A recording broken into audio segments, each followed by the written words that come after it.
श्री कृष्णा दोस्तों। तो आज हमारे चैनल बायोग्राफी की दुनिया में आपका बहुत बहुत स्वागत है। तो आज हम ऐसे व्यक्ति के बारे में जानने जा रहे हैं जो एक टीवी सोशल मीडिया के जरिए सुना होगा, यूट्यूब के जरिए उनके अनमोल वचन सुने होंगे। इसलिए आज हम जानने जा रहे प्रेमानंद जी महाराज के बारे में।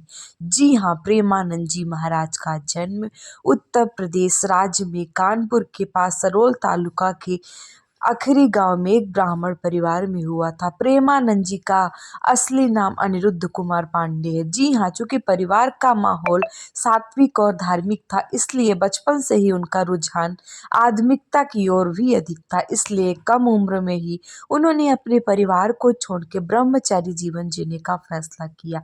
तो प्रेमानंद जी के परिवार के बारे में बात करते हैं तो उनके पिता का नाम शंभुनाथ पांडे, माता का नाम रमा देवी है। उनके परिवार की आजीविका का साधन मात्र खेती है, जिससे वे पूरे परिवार का भरण पोषण करते थे। उनका एक बड़ा भाई भी है। उनके बड़े भाई ने संस्कृत की पढ़ाई की थी और वे घर के सदस्यों को संस्कृत में कई धर्म ग्रंथ पढ़ के सुनाते थे। और उनके दादा भी एक सन्यासी थे, अर्थात पूरा सात्विक था, भक्ति और मार्ग पे चलता था परिवार। प्रेमानंद जी के बचपन से ही आध्यात्म की ओर अधिक रुझाव था। जिस उम्र में बच्चे खेलने में लगे थे, उस उम्र में प्रेमानंद जी ने भगवान की भक्ति में लीन हुए थे। चूंकि घर का वातावरण भी आध्यात्मिक रूप से पौष्टिक था, इसलिए उनके कम उम्र में ही ईश्वर के प्रति भक्ति की भावना जागृत हुई। प्रेमानंद जी महाराज बचपन में हनुमान चालीसा का पाठ किया करते थे।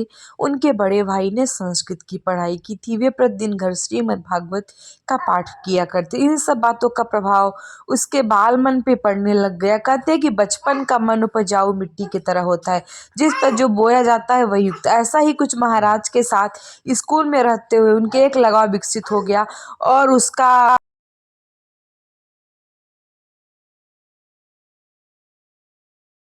मन इस मोह माया की दुनिया से उठ गया। वह बालक अध्यात्म से इतना प्रभावित हुआ कि मात्र 13 वर्ष की उम्र में उसने गृहस्थी छोड़कर ब्रह्मचारी बनकर सन्यासी धर्म अपनाने का निश्चय कर लिया।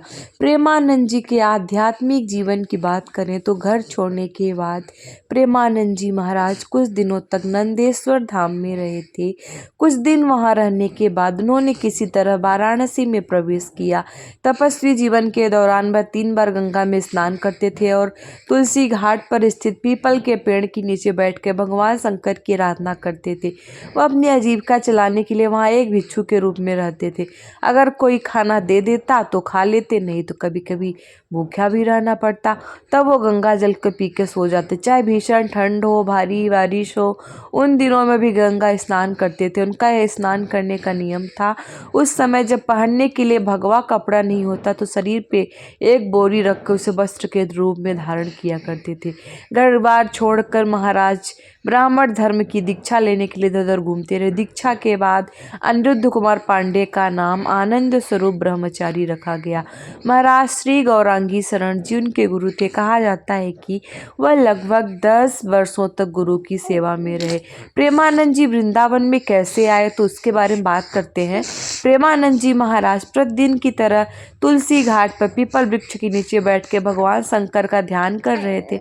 उनके मन में विचार आया कि भगवान श्री कृष्ण का वृंदावन कैसा होगा। इसके बाद उन्होंने उस विचार को नज़रअंदाज कर दिया और अपने ध्यान पर ध्यान केंद्रित किया।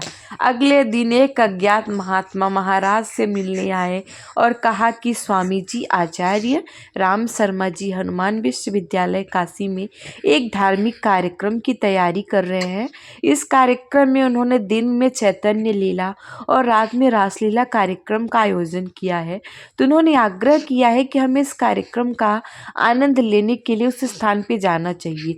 लेकिन प्रेमानंद महाराज ने इस प्रस्ताव को अस्वीकार कर दिया। लेकिन बार बार अनुरोध करने के बाद प्रेमानंद जी वहां आने के लिए तैयार हो गए। लगभग 1 माह तक चैतन्य लीला रास लीला का आनंद लेने के बाद समय कैसे बीत गया उनको पता नहीं चला। जैसे जैसे कार्यक्रम समाप्त हो रहा था वह बहुत चिंतित होने लगे। वह उस व्यक्ति से मिलने जिसने कार्यक्रम का आयोजन, उनसे पूछा कि वह इस रासलीला को हमेशा के लिए कैसे। तब उन्होंने कहा, बाबा अगर वृंदावन आएंगे तो हर दिन रासलीला कार्यक्रम देख सकेंगे। उनकी इच्छा अंदर से जाग उठी। एक दिन जब महाराज हमेशा की तरह ध्यान कर रहे थे तो युगल किशोर नामक एक सात्विक जोड़ा वहां आया और प्रेमानंद महाराज को प्रसाद दिया, लेकिन प्रेमानंद महाराज ने प्रसाद लेने से साफ इनकार कर दिया। उन्होंने कहा कि आप यह प्रसाद मुझे क्यों दे रहे हैं, जबकि यहाँ आसपास बहुत सारे लोग हैं, उन्हें क्यों नहीं। तब उन्होंने कहा कि ये प्रसाद आपको देने की इच्छा उनके अंदर से पैदा हुई। वह प्रसाद देखकर उसने महाराज से निवेदन किया कि आप मेरी कुटिया में आके भोजन करें। महाराज तैयार हो गए और युगल प्रसाद के साथ कुटिया में चले गए। वहां महाराज ने युगल प्रसाद से कहा, मेरी बहुत इच्छा है कि मैं वृंदावन जाऊं, लेकिन जाने का कोई योग नहीं बन रहा। यह उनकी मन की इच्छा उन्होंने सामने प्रकट की। उस समय युगल प्रसाद ने महाराज जी से कहा कि वृंदावन जाने के लिए तैयार रहे। यह कहकर उनके ट्रेन की टिकट खरीद लिया और महाराज को ट्रेन से वृंदावन भेज दिया गया। प्रेमानंद जी महाराज कृष्ण और राधा की भक्ति में लीन हो गए। वहां पे आने के बाद उन्होंने तपस्वी जीवन त्याग दिया और खुद को राधा भगवान कृष्ण के लिए समर्पित करना शुरू कर दिया।